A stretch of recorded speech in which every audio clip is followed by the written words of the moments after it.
हल्के महेश्वरम सरुनगर के बालापुर इलाके में सर्व शिक्षा अभियान का आगाज हुआ, जिसका इफ्तिताह तेलंगाना के रियासती वजीर के हाथों अमल में आया। रुकन असम्बली तिग्गला कृष्णा रेड्डी ने उम्मीद जाहिर की कि सर्व शिक्षा अभियान के तहत हर बच्चा तालीम हासिल करेगा और इन्होंने वालिदैन से अपील की है कि वो अपने बच्चों को पढ़ाएं और आला तालीमी याफ्ता बनाएं। इस मौके पर रियासती वजीर के हमरा रुकन असम्बली MPTC ZPTC के अलावा और भी दीगर अफराद मौजूद थे।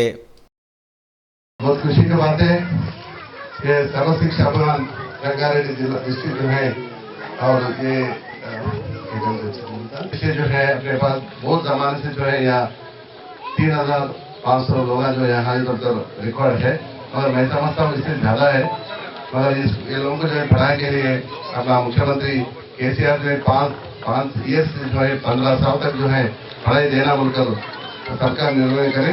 अभी जो है सरकार स्कूल्स में भी अच्छा सहूलत दे रहे और मध्याह्न में जो है खाना दे रहे, दूध दे रहे, एग दे रहे।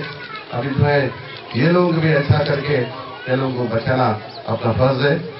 उसीलिए जो है हमारा मंत्री जी जो है यहाँ तक आए, मैं शुक्र करता हूँ। ये जो है ये लोगों को पढ़ाने के लिए हमारे तक जिस तक MLA मंत्री और यहाँ MPTC सब जने मिलकर जो है ये लोगों का अपन पूरा मदद करिए। Thank you.